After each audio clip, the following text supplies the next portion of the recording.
To put it briefly, this is a European summit.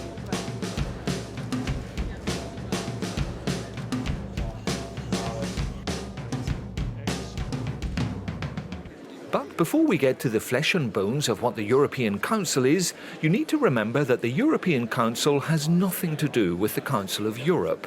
It is based in Strasbourg in France and is an international organisation focusing almost exclusively on human rights and democracy. So, how long have European summits been taking place? A bit of history. The first one was in 1974, when the former French president Valéry Giscard d'Estaing wanted to create a club where the heads of state and government could meet regularly. And ever since, these summits have been setting the pattern for the EU's political life. But only in 2009, with the Treaty of Lisbon, did the European Council become a real institution with a president, appointed for a term of 2.5 years, renewable once. So, what are these great political and media shows really for? Surprising as it may seem, the European Council has no legislative power. Only the European Commission can propose laws. On the other hand, the European Council defines, at the highest level, the wider political directions and priorities of the Union.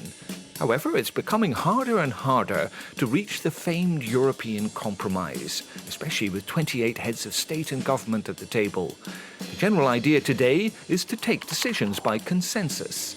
Since November 2014, for a decision to be adopted, it must obtain the support of 55% of the states representing at least 65% of the Union's population of 500 million people. But some decisions can also be taken by unanimity. By extension, that means each state has a right to veto on some issues. For example, to put on record a state's serious and persistent violation of EU values, issues of foreign policy or common security, or to approve amendments to the EU treaties, although that procedure has been simplified. But let's come back to European summits. In reality, a major part of the negotiations takes place well before the summit. Everything happens in the wings between diplomats, foreign ministers, and European civil servants. In fact, it's even possible to obtain a rough draft of the summit conclusions before the heads of state even arrive.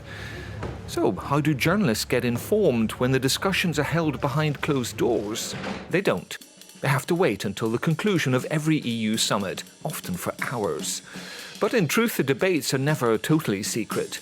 During a summit, each delegation organises press briefings. They're off the record, but information still circulates informally. And for those who can't get to summits, social media has stepped in. If you type #EUCO on Twitter, you can follow the progress of discussions almost live without being in the building.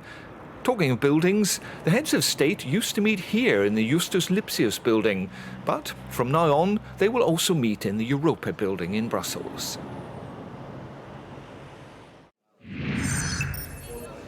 Seems to be